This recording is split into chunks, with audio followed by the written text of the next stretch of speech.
An absolutely insane plot to spark off possibly a civil war, at the very least mass murder of migrants, has now been unveiled, and it has it all. It has militias and the US Capitol and Border Patrol and migrants and even TikTok. So it's a very modern sort of civil war.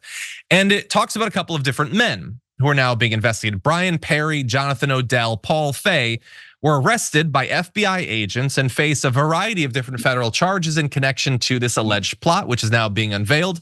Authorities say that they started organizing back in 2022 and planned to carry out their plot in October 2023. We are just finding out about the details this week, but thankfully, once again, the FBI in this case did some good work. See what the FBI can do when they're not just like infiltrating like Muslim student groups and things like that. They do some good work and they get the credit that they deserve. So in this case, Paul Fay, the 55-year-old, expressed a desire to travel with Brian Perry and another individual to the border, and once they were there, they would commit acts of violence. As of right now, Fay only faces a single charge of being in possession of an unregistered firearm silencer. So we're gonna set him aside and we're gonna talk about some of the more crazy details of this plot, what they said to officials, what they were willing to do, not just to migrants, but to law enforcement officers as well. So, according to the criminal complaint, Perry and Odell began talking as early as November of 2021 about grievances they had with the federal government.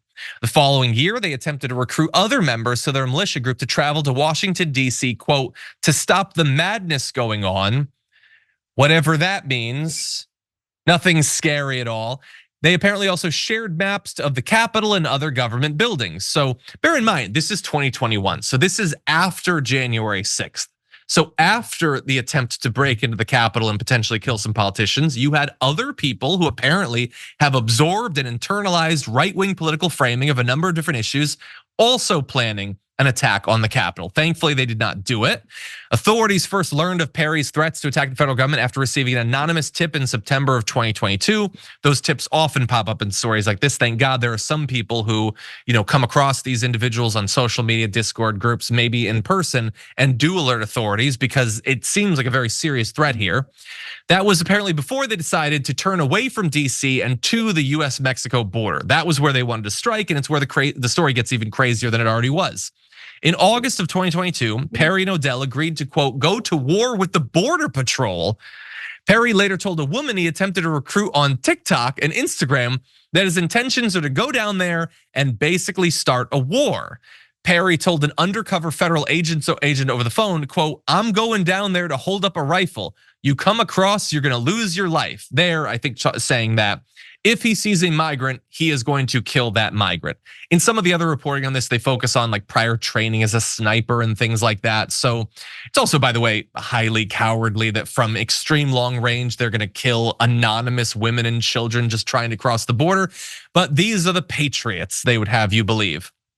And by the way, they're going on TikTok to try to get people to join up. They know that TikTok is like public, right?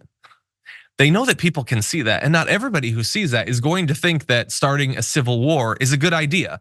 And yet that's what they did, okay? So Perry uploaded a TikTok video announcing the group's plan to travel to the southern border with the intent of shooting to kill. And Odell commented that October 2nd was their planned date. So at this point, they have uploaded to TikTok all of the necessary information to foil this thing, and thankfully that is what actually happened. And by the way, Perry apparently was not just interested in shooting migrants, but also saw Border Patrol agents as treasonous because they've allowed migrants to cross the border. And look, we don't know for sure, at least at this point, where these men were getting their political information. Where were they hearing this message that you need to pick up arms, you need to go yourself to the border and start killing people? We have been hearing that, and I will return to some of those comments in a minute. But they clearly have been trained to believe that lethal action is necessary, that we can no longer trust the authorities that have been previously supported by both Democrats and Republicans for decades, literally the Border Patrol.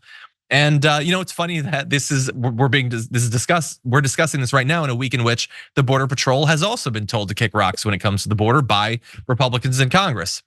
In any event, Perry and Odell are accused of attempting to kill 7 federal agents.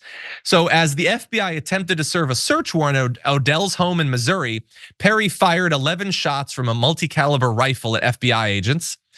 Perry of Tennessee, Odell of Missouri were arrested in late 2022, indicted last year by grand jury on a number of charges, including conspiracy to murder a federal officer, conspiracy to assault a federal officer, attempted murder of a federal officer, and assault on a federal officer. And after the search was actually conducted, authorities found 6 firearms, 20 magazines, and nearly 1,800 rounds of ammunition. So not enough to actually do a civil war or take down the Border Patrol, but it's certainly a good start, I guess. And as I said, we don't know for sure who the blame should be laid on helping to radicalize these men. Maybe they've been plotting this sort of thing for decades. Maybe it's not a thing driven by recent political conversation. But there has been conversation like that, I will remind you. Now, some of this is coming after the initial planning, so just bear that in mind. But you have Governor Greg Abbott of Texas embracing the invasion language around the border. And I will remind you that he said the only thing that we're not doing is we're not shooting people who come across the border because, of course, the Biden administration would charge us with murder. That was not what some weirdo TikToker said or some right-wing podcaster. The governor of Texas said, we're doing everything except murdering them on sight because Biden would get on us if we did that. And so if you are a right-winger, maybe living in Texas, what do you draw from that message? He can't do it. Biden will go after him, but maybe someone else can do it. I mean, he's not even saying that it would be wrong to do it. He's just saying they might get in trouble.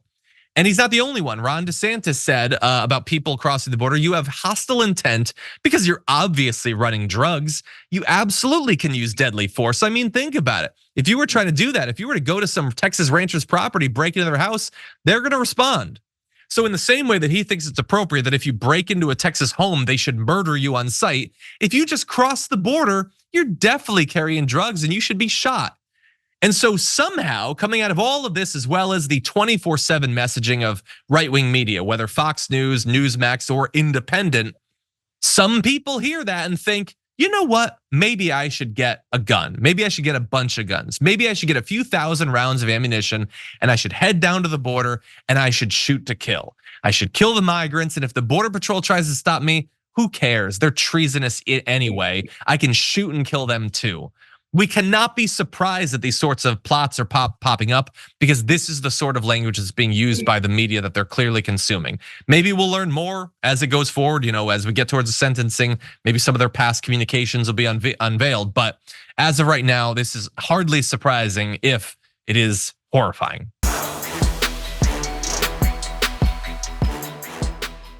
For more political news breakdowns, interviews, stories of activism, and me trying my hardest to care about the occasional big celebrity news story, subscribe to our YouTube channel at youtube.com/thedamagereport. And you can ring the bell wherever it is so you don't miss anything.